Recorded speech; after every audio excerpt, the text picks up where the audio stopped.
አፍሪካ ያላት ተፈጥሮ ሀብት ለሷ ብቻ ሳይሆን ለመላው ዓለም የሚበቃ ነው። ከዚህም ጎን ለጎን እንግዲህ ደግሞ ያላት የተማረ የሰው ኃይልም በርካታ የሆኑ ሳይንቲስቶችን፣ ተመራማሪዎችን፣ ፈጣሪዎችን ሁሉ ያወጣ ነው። በምጣኔ ሀብት ግን ስንመለከት በዓለም ላይ ካሉ ሀገራት ዝቅተኛ የኢኮኖሚ መጠን ወይንም ዝቅተኛ ገቢ ካላቸው አህጉራት ላይ ትመደባለች። ይሄ እንግዲህ የተለያዩ አይነት ምክንያቶች ሊኖሩ ይችላል። ሆኖም ግን አፍሪካ አሁን ያለችበት ደግሞ አካሄድ የተለዩ የምጣኔ ሀብት ፖሊሲዎችን ማስተካከል ከዓለም አቀፍ ደግሞ አጋሮች ጋር በመስማማትና ስምምነቶች በመፈጸም የተሻለ የምጣኔ ሀብት ውጤት ወይም እንቅስቃሴ ለማድረግ እየተሰራ ነው። ይህም ደግሞ እንግዲህ ዋነኛው ለአፍሪካ ያለውን አስተሳሰብ ራሱ መቀየር እንደ ትልቅ ስራ ይታያል።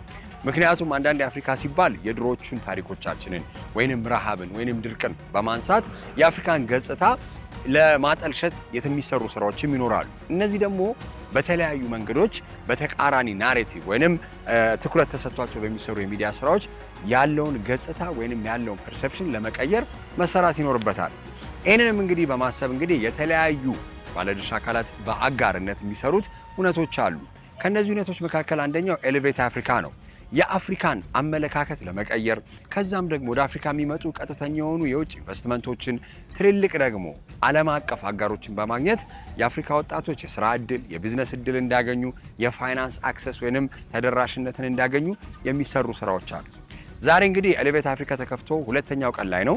እኔም ደግሞ ገብቼ ያለውን ሁኔታ ምንድነው ኤሌቬት አፍሪካ ምን ዓላማ ይዞ ነው የተነሳው፣ ከዚህ ጎን ለጎን ደግሞ የአፍሪካ ወጣቶች፣ የአፍሪካ ኩባንያዎች፣ ስታርታፕ የምንላቸው ጀማሪ ድርጅቶች ምን አይነት ጥቅምን ያገኛሉ ከነዚህ አይነት ሁኔታዎችና እዚህ ከሚገኙ ባለድርሻ አካላት የሚለውን በዛሬው አሽታክሽከላ እንመለከታለን።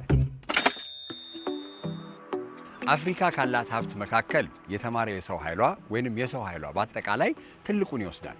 እንደው ማዕድንን ብናስብ የተለያዩ አይነት ነዳጅ የሚያወጡ የአፍሪካ ሀገራትን ማሰብ እንችላለን። እነዛ በገንዘብ ደረጃ ስናስባቸው እንደ ትልቅ ዘርፍ ሊታዩ ይችላሉ። ሆኖም ግን አሁን ከቅርብ ጊዜ ወዲህ የአፍሪካ የተማረ የሰው ኃይል አፍሪካ ውስጥ ብቻ ላለ ሳይሆን ለሌላ የዓለም አህጉራትም አገልግሎታቸውን፣ እውቀታቸውን፣ ልምዳቸውን እና ክህሎታቸውን እያቀረቡ ነው። ይሄም ደግሞ እንግዲህ ሊሰራ የተቻለበት አንድ መንገድ አለ።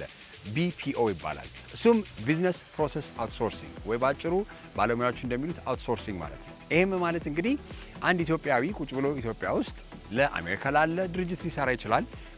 ኢንግላንድ ላለ፣ ጃፓን ላለ፣ የተለያዩ የዓለም ሀገራት ላይ ላለ ድርጅት መስራት የሚችልበትን ስርዓት ነው የተፈጠረው። እንደው ወደ ኋላ ስመለስ አንዳንዴ ሳስብ የተለያዩ ጓደኞቼ እንደው ታናናሾቻቸው በእኛ እንኳን እድሜ ያለው BPO ላይ የሚሳተፍ ትንሽ ነው የሚሆነው፣ ግን ታናናሾቻችንን 20 ዓመት 25 ዓመት ላይ ያሉ ወጣቶችን ስንመለከት በአሜሪካ ታይም ዞን ነው የምሰራው የሚሉን ነገር እሰማ ነበረ። እኔ በአሜሪካ ሰዓት ነው የምሰራው ወይም በአሜሪካ ታይም ዞን ነው የምሰራውን ስሰማ ለማን ድርጅት ነው የሚሰሩት፣ እንዴት ነው የሚሰሩት፣ የክፍያ ስርዓቱስ እንዴት ነው የሚለውን ጥያቄ እጠይቅ ነበረ። ከቅርብ ጊዜ ወዲህ ግን የተለያዩ ሪሰርቾችም ሳረግ ከዛ ስራ ላይ ያሉ ሰዎችንም ያንንም አገልግሎት አቅራቢ የሆኑ ድርጅቶችን ስመለከት የቢዝነስ ፕሮሰስ አውትሶርሲንግ ወይ BPO የምንለውን ነገር በደንብ ኢትዮጵያ ውስጥ ተስፋፍቶ ስራ እየሰራበት ነው። ሆኖም ግን እንደ አንድ ዘርፍ ስንመለከተው ህንድ የደረሰችበትን ሌላ ደግሞ ሀገራትም የደረሱበትን ደረጃ ስንመለከት ኢትዮጵያ በጣም ገና ኢንፈንት ስቴጅ የምንለው ወይንም የጀማሪ ደረጃ ላይ ነች። በዛሬው ሃሽታግ ሽቀላ እንግዲህ ኤሌቬት አፍሪካ በማለት MMCY እና CCI የሚባል ዓለም አቀፍ ድርጅት ያዘጋጁት በጥምረት የተለያዩ አይነት BPO አገልግሎት የሚሰጡ ወይንም አንድ አገልግሎትን ወደ ውጭ ሀገር ለማቅረብ የሚያስችል ስርዓትን የሚሰሩ የተለያዩ አይነት ባለድርሻ አካላትን ከመንግስት ጨምሮ በማገናኘት የኔትወርኪንግ የተለያዩ አይነት ችግሮችን ውይይት በማቅረብ መፍትሄ ሀሳቦችን የሚወያዩበት እውነት ላይ ይገኛሉ። እንግዲህ ይሄ እውነት እንዴት ነው? ዓላማው ምንድነው? ማንንስ ይጠቀምበታል? እንዴት ነው ያሉት ቻሌንጆች ወይም ተግዳሮቶች እነዚህስ እንዴት ይፈታሉ የሚለውን እናያለን። ኤሌቬት አፍሪካ እንግዲህ የአፍሪካ በተለያዩ አህጉራት ላይ ወይም በተለያዩ ሀገሮች ላይ ያላትን ገጽታ አመለካከት ለመቀየር ከሚሰሩ ስራዎች አንደኛው ነው። አፍሪካ እንግዲህ ያላት የተለያዩ አይነት የድሮ ታሪኮችን ብናነሳ አሉታዊ የሆኑ ነገሮች ቢሆኑ አሁን ደግሞ በአዎንታዊ ትረካዎች ራሷን እያስተዋወቀች ኢትዮጵያም ላይ እየተሰራ ያሉ የተለያዩ ደግሞ የአፍሪካ ሀገራት ላይ እየተሰሩ ያሉ ትልልቅ ስራዎች አሉ። ከቢዝነስ ኦፖርቹኒቲ በተለያዩ ኢንቨስትመንቶችም ላይ በዛሬው እንግዲህ ኤሌቬት አፍሪካ ላይ አንድ ባለሙያ ከኔ ጋር ይገኛል። አቶ ታዲዮስ ራስዎትን ያስተዋውቁ መጀመሪያ። ኦኬ ታንክ ዩ። ታዲዮስ ተፈራ እባላለሁ። MMCY የሚባል ድርጅት ውስጥ ቺፍ ቴክኖሎጂ ኦፊሰር ነኝ። MMCOI ማለት አውትሶርሲንግ ሴክተር ላይ ፓዮኒር ነው ኢትዮጵያ ውስጥ መጀመሪያ የከፈተ ይሄን ሴክተር ላይ ቢዝነስ እስከማውቀው ድረስ ነው የመጀመሪያውና ዘ ላርጀስት ዋን። አሁን ይሄን ኮኦርጋናይዝ አድርጎ ይሄንን ኢቨንት ኤሌቬት አፍሪካ ከCCI የሚባል የግሎባል ካምፓኒ ጋር እና ኢትዮጵያን ኢንቨስትመንት ሆልዲንግ ጋር ሆኖ የኤሌቬትን አፍሪካ ፕሮግራም አዘጋጅቷል። ኦኬ፣ እስቲ ኤሌቬት አፍሪካ እኔ በትንሹ ለመግለጽ ሞክሬያለሁ። ምንድነው ዋና ዓላማ ይዞ የተነሳው ምንድነው? ለምንስ አስፈለገ? እንግዲህ በእኛ ሴክተር ላይ አውትሶርሲንግ የሚባለው ሴክተር ወይም BPO ቢዝነስ ፕሮሰስ አውትሶርሲንግ ይባላል። ባጭሩ አውትሶርሲንግ እንለዋለን እኛ። ኢትዮጵያ ውስጥ እንጭጭ የሆነ ሴክተር ነው። አሁን በዚህ ግዙፍ የሆነው ህንድ ከዛ ፊሊፒንስ እያለ ይሄዳል። አሁን የህንድ በዚህ አውትሶርሲንግ ሴክተር ላይ ብቻ የምታስገባው ገቢ በዓለም በአመት እንደ hundreds of billions of dollars just keep that ዜሮዎቹ ኮማዎች አሉ። ሶ ይሄ የሀገሩ ኢኮኖሚ ሳይሆን ጀስት እቺ ሴክተር ላይ ነው። ሶ አሁን በጣም ሉክሬቲቭ የሆነ ሴክተር ነው። የሰርቪስ ሴክተር ነው። የሰርቪስ ኤክስፖርት ሴክተር ነው። ሰርቪስ ኤክስፖርት ማለት እዚህ አንድ ሰው አሁን የኛ ድርጅት የኛ ልጆች አዲስ አበባ ውስጥ ቁጭ ብለው ኮምፒውተራቸውን ተጠቅመው ውጪ ያሉ ክላይንቶቻችንን ያስተናግዳል፣ ሰርቪስ ይሰጣሉ። ያ ሰርቪስ ሶፍትዌር ዴቨሎፕመንት ሊሆን ይችላል፣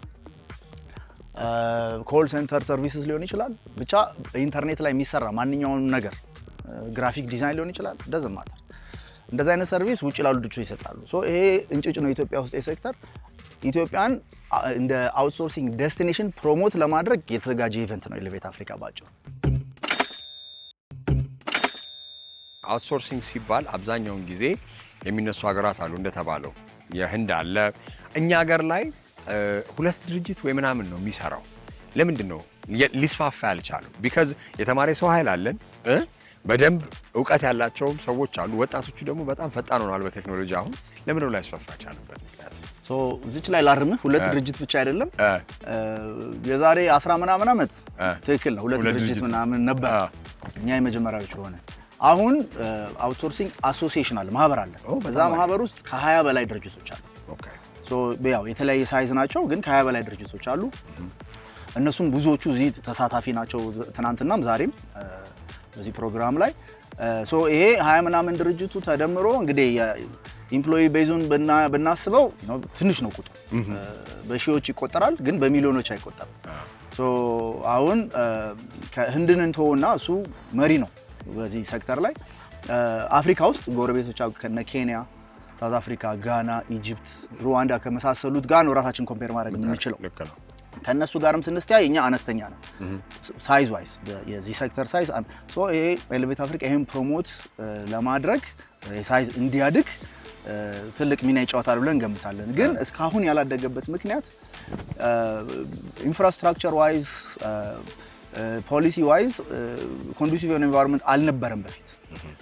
አሁን ተቀይሯል። አሁን ስል አንድ ማርከር አለች ለኔ፣ የቴሌኮም ሊበራላይዜሽን መንግስት ዲሳይድ አድርጎ ቴሌኮም ሊበራላይዜሽን አክት በፓርላማ አጽድቆ ሳፋሪኮምን ሲያስገባ ጌም ተቀየረ። ለምን? አሁን የቴሌኮም ኢንፍራስትራክቸሩ ሮቦስት ሆነ። ያ ነበር ማነቆ፣ እሱ ተስተካከለ። አሁን እንግዲህ ሁላችን እናውቃለን የቴሌኮም ፕራይስ በጣም ወርዶ used to be the most expensive፣ አሁን one of the cheapest ነበር after the telecom liberalization። ሶ ለምንድን ነው ያልተስፋፋው ስትለኝ፣ በቃ ቴሌኮም ሊበራላይዜሽኑ አገዘ፣ አሁን እየተስፋፋ ነው። አፖርቹን ታይም ደግሞ እየተስፋፋ ሳለ ኤሌቬት አፍሪካን የሚለውን ፕሮግራም እዚህ አዘጋጅተን የበለጠ እንዲስፋፋ ለማድረግ እንግዲህ ያው እየተሰራ። እስቲ ሁነቱ እንዴት ነበረ? አሪፍ ነበረ? ተርናውቱ እንዴት ነበረ? ትልልቅ የመንግስትም ባለድርሻ አካላት ተሳትፈውበታል። የመጀመሪያው ቀን ላይ እንዴት ነበረ ተሞክሮ? ኤክስትሪምሊ ኢንካሬጂንግ። አሁን የመጡት እንግዶች በእኛ ኢንዱስትሪ ላንጉዌጅ ባየርስ ነው የምንላቸው። እነሱ መጥተው ኢዘር ባይ ማለትም ኦኬ ኢትዮጵያ ለዚህ ሴክተር ኮንዱሲቭ ወይም አመቺ ነች ብለው እንዲያምኑ ነው እኛ ፍላጎታችን። ትናንት እንደተረዳሁት አምነውበታል። በመንግስት በኩልም የናሽናል ባንክ ገቨርነር፣ የኢአይኤች ሲኢኦ መጥተው በሰጡት ንግግር ስፔሻሊ ዶክተር ብሩክ የኢትዮጵያ መንግስት ኮሚትድ ሆኖ እዚህ ነገር ላይ ለማገዝ የሚያደርገውን ኢንቨስትመንት በደንብ አስረድቷል። በጣም ደስተኞች ናቸው እንግዶቹ፣ በዛ ተጠቃሚም ነው የሚሆኑት። ስለዚህ አይ ቲንክ ሆምወርካችንን ሰርተን ግብ አግብተናል ብዬ ገምታለሁ። በጣም አሪፍ። ወደፊትስ እንግዲህ የበለጠ ለማስፋፋት ምን አይነት ፕላኖች አሉ ከነዚህ ሁነቶች ጎን ለጎን?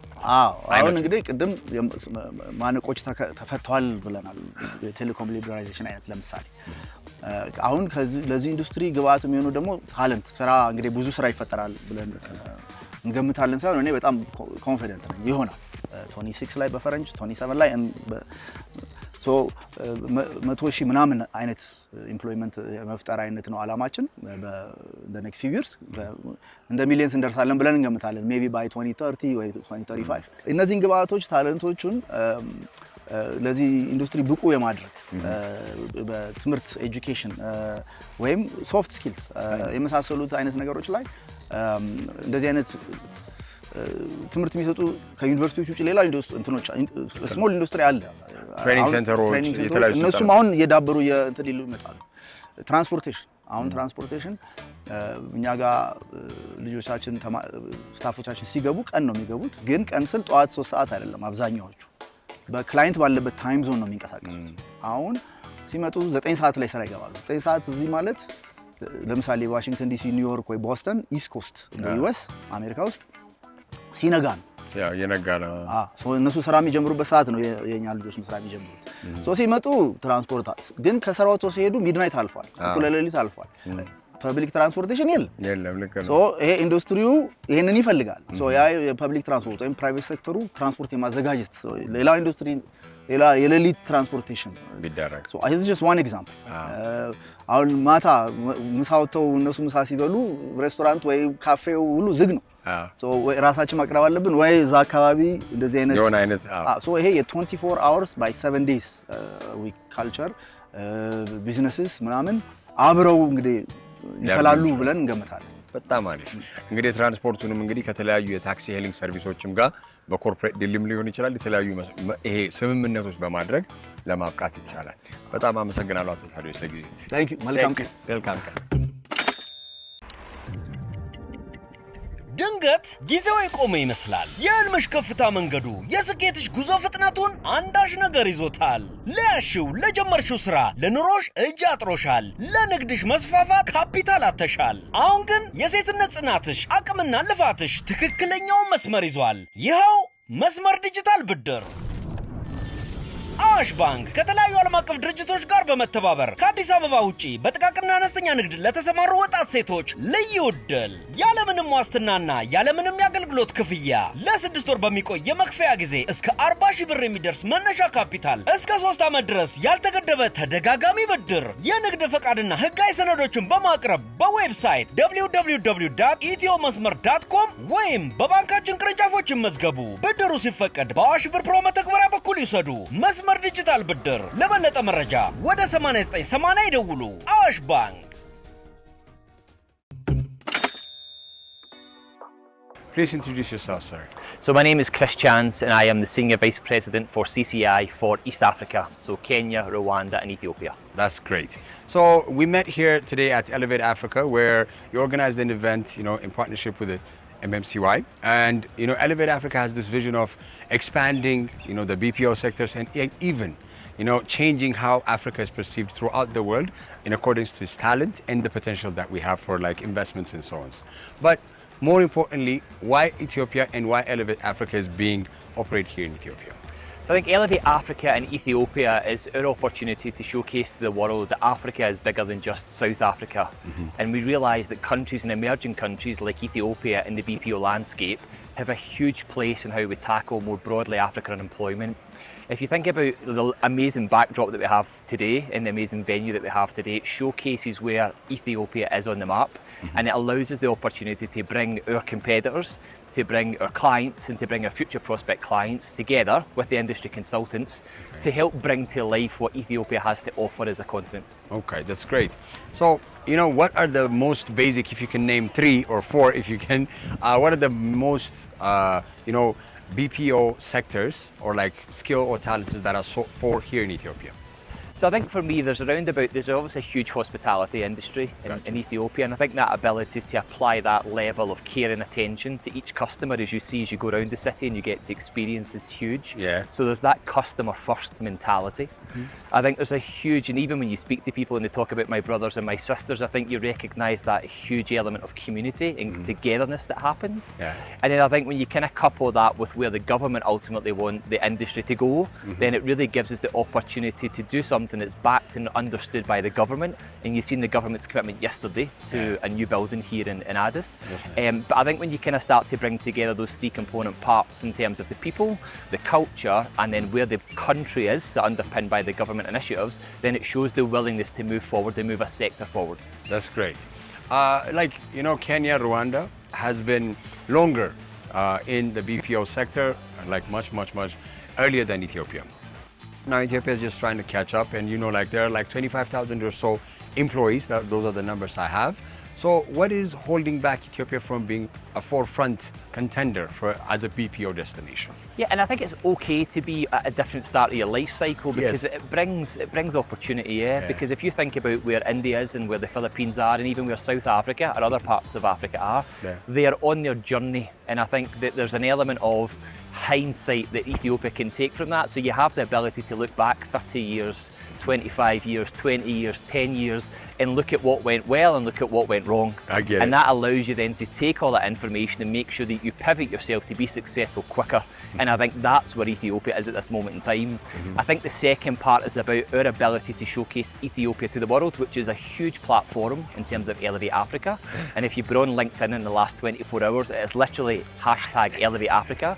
So it's really about showcasing to the world what Ethiopia has to offer other than what you might see on social media. Yeah, I'm glad you mentioned LinkedIn because how much has technology helped or assisted in integrating different parts of the world in creating a platform for talent to be connected to buyers or hosts. Yeah, it's huge. We've really used technology to help educate the world on what Africa has to offer. We've did that through social media, we did that through digital initiatives, and we've also did that through being able to showcase to people who haven't been able to come to Africa what Africa has to offer through live demonstrations, live feeds with teams, etc. So technology certainly plays its part in that sense.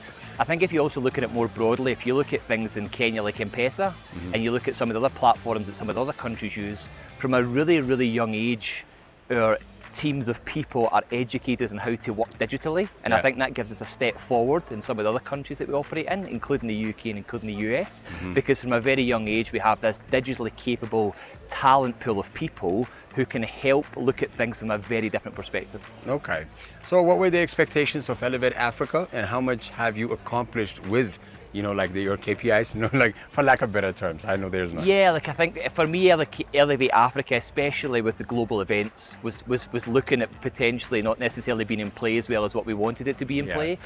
And people have made the effort to, make alternative routes and to get to Ethiopia, which shows that there is ambition from the industry to get here and learn about Ethiopia. I think that's huge.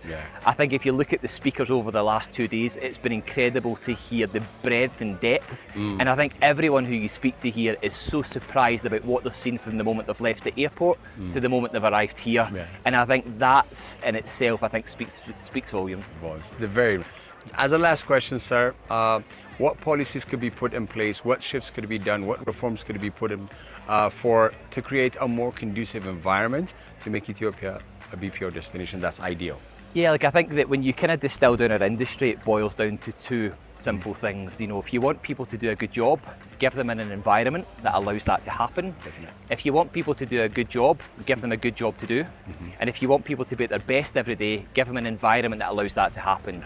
And I think if you heard from the government yesterday, the investment in the BPO building, I think is a huge step forward for us. I think that's one of the big things, that's what makes us different, is the environments that people are in every day. Does that allow them to be their best and bring their best self? And if the answer is yes, then you're already on that journey. So that's one of the big things. The second big thing is I'm spending time this afternoon with the Ethiopian Outsourcing Committee to look at how we start to help move that forward and actually start to then consolidate all those things into a suitable list of things that we need to knock down to make it a much more conducive environment for BPO operators. Thank you so much for your time, and may you have your lovely visit here. Thank you. Thank you.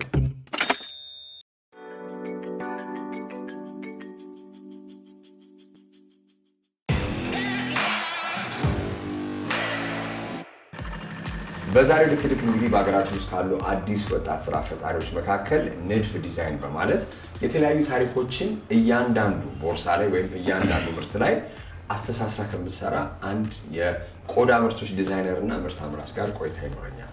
መጀመሪያ እስቲ ራስሽን አስተዋውቂ። እሺ፣ ስሜ ሊዲያ ያሬድ ይባላል። ብዙ ሰው የሚያውቀኝ በሉና ነው።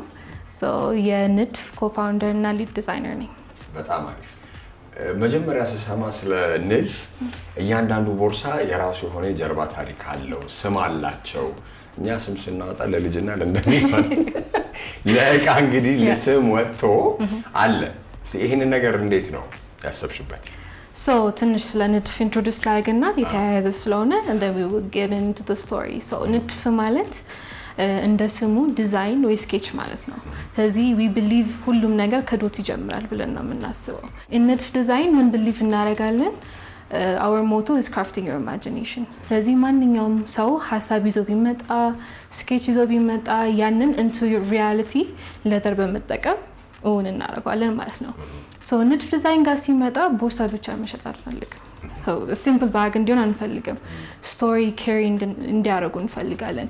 ሂስትሪ ዴዲኬትድ የሆነ ቦርሳዎችን ይዘው ሰው እንዲጠይቃቸው እና ያን ሂስትሪ እንዲያስረዱ ነው የምንፈልገው። እና ስም አለን ለእያንዳንዳቸው ቦርሳዎች። ይሄኛው ቀደምት ይባላል። It's inspired from coffee, the ሲኒ የምንጠጣበት የቡና ሲኒ። Yes.